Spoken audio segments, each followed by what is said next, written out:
तो चलिए हम आगे पढ़ते हैं। मौर्य साम्राज्य के वंशज अशोक के बाद अंतिम जो साम्राज्य के रूप में आए वो थे जालोक, कुणाल, दशरथ, संपत्ति, शालीशुक, देववर्मन आदि शासकों ने शासन किया। मौर्य साम्राज्य का जो अंतिम सम्राट था वो था वृहद्रथ। क्या नाम था उसका? वृहद्रथ। वृहद्रथ जो था उसके ही सेनापति पुष्यमित्र ने, जो कि शुंग वंश था, शुंग जाति का था, उसने वृहद्रथ को मार दिया और उसके बाद में मगध पर शुंग वंश की क्या करी? स्थापना की। ठीक है, यहाँ तक तो हमने मौर्य साम्राज्य के वंशज तक पढ़ लिया। अब थोड़ा सा हम अशोक के धम्म के बारे में पढ़ लेते हैं, क्योंकि एग्ज़ाम की दृष्टि से ये बहुत इंपॉर्टेंट है। धम्म मैंने आपको बताया था कि कलिंग का युद्ध लड़ने के बाद में युद्ध नीति को त्याग करके धम्म की नीति को अपनाया, धर्म की नीति को अपनाया, और धर्म की नीति में इसने जो नाम दिया वो नाम दिया धम्म। धम्म क्या होता है? धम्म होता है विभिन्न वर्गों, जातियों और संस्कृतियों को एक सूत्र में बांधने तथा अपनी प्रजा के नैतिक उत्थान, नैतिक उत्थान होता है मतलब उनको अच्छी अच्छी बातें बताने, उनको आदरणीय बनाने, उनको मतलब आचरण का पालन करने वाला व्यक्ति बनाना।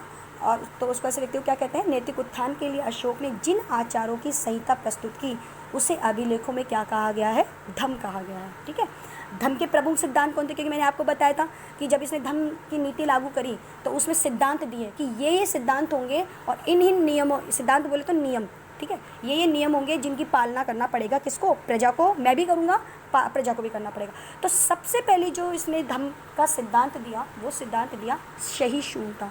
सहिष्णुता क्या होती है?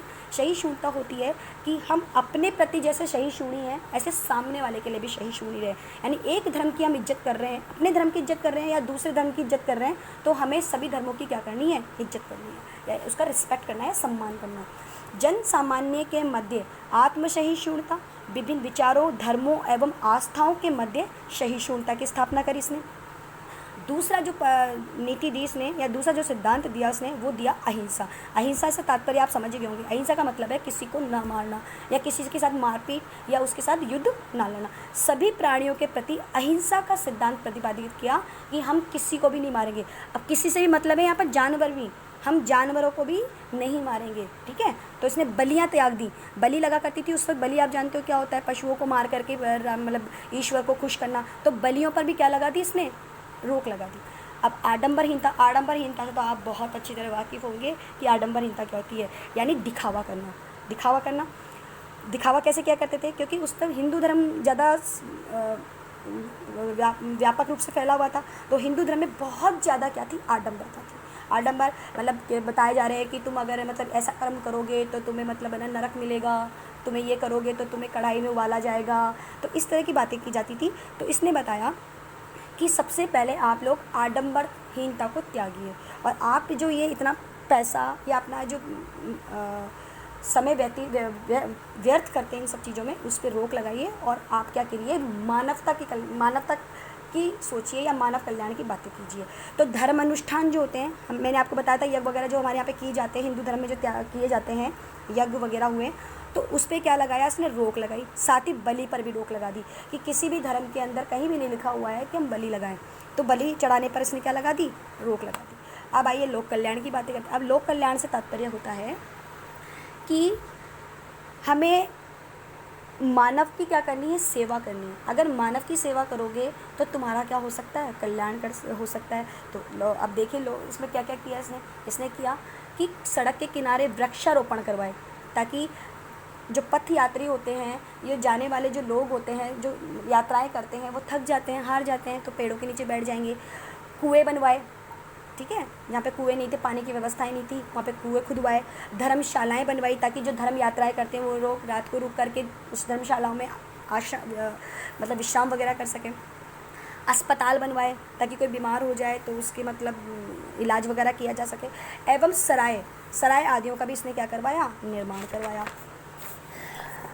श्रेष्ठ पवित्र नैतिकता की इसने नीति ये दी कि श्रेष्ठ नैतिक पवित्र आचरण और सदाचार, जो हमेशा अच्छा आचरण करे और सत्यवंत है, यानी कभी झूठ ना बोले, ऐसे व्यक्ति को क्या बताया इन्होंने? श्रेष्ठ व्यक्ति बताया या श्रेष्ठ पवित्र आत्मा बताया उसको। ठीक है, तो अशोक ने 7वें, 11वें एवं 12वें शिलालेख एवं दूसरे लघु शिलालेख में विभिन्न विचारों, विश्वासों, धर्मों एवं भाषाओं में सहिष्णुता की उसने क्या करी है, यहाँ पर बातें की हैं। अब यहाँ पर मैं आपको बता रही थी कि जन कल्याणकारी अवधारणाएं क्या होती हैं। अवधारणा से मतलब है कि तात्पर्य, इसका अभिप्राय क्या है। तो जन कल्याणकारी की बातें कर लेते हैं हम कि धम्म नीति में ऐसे कार्य शामिल थे जो आम नागरिकों के लिए कल्याणकारी सिद्ध हुए। इनका उल्लेख दूसरे शिलालेख एवं 7वें स्तंभ लेख में मिलते हैं। इसके दौरान सड़कों का निर्माण करवाया गया, सिंचाई और कुओं का निर्माण कराया गया, सराय या धर्मशालाओं का निर्माण कराया गया, वृक्षारोपण की व्यवस्थाएं करवाई गई, प्रत्येक व्यक्ति को पाप से दूर रहने की सलाह दी गई, कल्याणकारी कार्य करने की बात कही गई, दया दान की बात कही कि हर व्यक्ति को दान देना चाहिए, सत्य बोलना चाहिए, पवित्र आचरण रखना चाहिए और भाषा में कैसा होना चाहिए, मृदु यानी कि सरल होना चाहिए, सौम्य होना चाहिए। ठीक है, तो उसकी बात कही गई। फ्लिट ने धम्म को, जो फ्लिट नाम का लेखक था, यूनानी लेखक था, उसने धम्म को राजधर्म का है। किसका राजधर्म का है, यहाँ पर अशोक के धम्म को उस राज्य का राजधर्म का है। तो राजधर्म की संज्ञा दी किसने, फ्लिट ने। राधा मुकुंद मुखर्जी ने सार्वभौम धर्म का है कि ये तो सभी जगह होना चाहिए ऐसा धर्म, तो जो जन कल्याण की क्या करता है, बातें करता है। भंडारकर ने इस धर्म को बौद्ध धर्म का उपासक कहा है। किसका कहा है कि बौद्ध धर्म का उपासक कहा गया है इस व्यक्ति अशोक को। महावंश और दीपवंश के अनुसार अशोक ने मोगली पुत्र तिस की अध्यक्षता में तृतीय बौद्ध संगति का आयोजन कराया और इसका उद्देश्य एक ही था कि एकता एवं अनुशासन लाने का क्या किया जाए, लोगों में प्रयास किया जाए। ठीक है, अब आती है धम्म नीति। भाई धम्म तो हमने बना दिया, अब धम्म को लागू भी तो करवाना है जनता पे। तो लागू करवाने के लिए क्या किया गया कि लोगों में इस बात को फैलाने के लिए, प्रचार प्रसार करने के लिए मंत्रियों की नियुक्ति की गई। किसकी नियुक्ति करी गई, मंत्रियों की। और उन मंत्रियों को क्या पद दिया गया, धम्म महामात्य। क्या नाम दिया गया, धम्म महामात्य। तो आइए धम्म नीति की क्रियान्विति की बात करते हैं। क्रियान्विति का मतलब होता है लागू करना। नौकरशाहों को तत्काल न्याय देने तथा लोकहित के कार्यों के लिए पाबंद किया गया कि तुम्हें ये काम करने ही पड़ेंगे, आपको लोगों के बारे में सोचना ही पड़ेगा, आप किसी भी प्रकार के किसी के चापलूस बन के नहीं रहेंगे। धम्म को सार्वभौमिक एवं सार्वजनिक बनाया। जो धम्म लागू नीति बनाई थी अशोक ने, उसको सभी जगह मैंने आपको बताया था, श्रीलंका ले लो, एशिया ले लो, इधर अपने जापान वगैरह, इन सब क्षेत्रों में इसने क्या करा, अपने धम्म महामात्य को भेजा, विदेश प्रचार प्रसार के लिए भेजा। सामरिक नागरिक आचरण संहिता, दंड संहिता के सिद्धांत को जन्म दिया तथा इसे क्रियान्वित भी किया। विभिन्न जगहों पर धम्म आयोग भेजे। धम्म आयोग मैंने बताया है कि ग्रुप को भेजा। विदेशों में धम्म का प्रचार किया, दायित्वों को प्रतिपादित किया। अपने पुत्र महेंद्र एवं संघमित्रा को सिंगली द्वीप बोला गया श्रीलंका को, वहाँ पर भेजा। और आपको मैं बता भी चुकी हूँ पहले भी कि श्रीलंका में बौद्ध धर्म की स्थापना करने वाला जो व्यक्ति था वो था अशोक। और अशोक ने जो धम्म महामात्य भेजे थे वो अपनी पुत्री संघमित्रा और पुत्र महेंद्र को भेजा था। तो धम्म नीति का हम मूल्यांकन करेंगे। हाँ, धम्म नीति का मूल्यांकन। धम्म नीति के मूल्यांकन में समझा चुके मूल्यांकन क्या होता है, यानी किसी चीज़ के बारे में जानना कि वो कितनी सही है कितनी गलत है। ठीक है, तो पहला पॉइंट है सहिष्णुता, अहिंसा एवं सदाचार मूल सिद्धांत थे किसके, धम्म नीति के। दूसरा पॉइंट, सभी शासकों ने इन सिद्धांतों को स्वीकार किया, परंतु अशोक के बाद समग्र रूप से इस नीति का प्रसार नहीं हो सका, क्योंकि अशोक ने पूरा जीवन लगा दिया, जो बचा कुछ जो जीवन था अपना कलिंग युद्ध के बाद में, वो सारा जीवन किस में लगा दिया, धम्म के प्रसार प्रसार में लगा दिया। तो इसके बाद जो इसके जो शासक आए या इसके उत्तराधिकारी आए वो इस पे इतना काम नहीं कर पाए, किसके ऊपर, धम्म नीति पर। तो ये इतना प्रचार प्रसार नहीं हो पाया, क्योंकि धम्म की नीति का क्रियान्वयन शांति काल में होता है। शांति काल का मतलब होता है जिसमें युद्ध ना हो।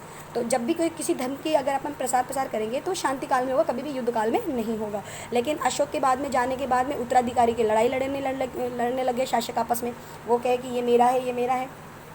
अशोक के समान अन्य शासक दूरदर्शी भी नहीं था, यानी दूर की सोचने वाला। दूरदर्शी का मतलब होता है जो दूर की सोचता हो, तो ऐसे कोई शासक आया ही नहीं इसके बाद में। तो मौर्य, अब मैंने आपको यहाँ तक जो बात करी वो मौर्य साम्राज्य के वंशज की बात थी। अब मैं आपको इस जो इसके प्रशासन है, प्रशासन का मतलब होता है इसकी शासन व्यवस्था किस प्रकार की थी मौर्य साम्राज्य की, इसके बारे में आपको अगले चैप्टर में बताऊँगी। थैंक यू बच्चों।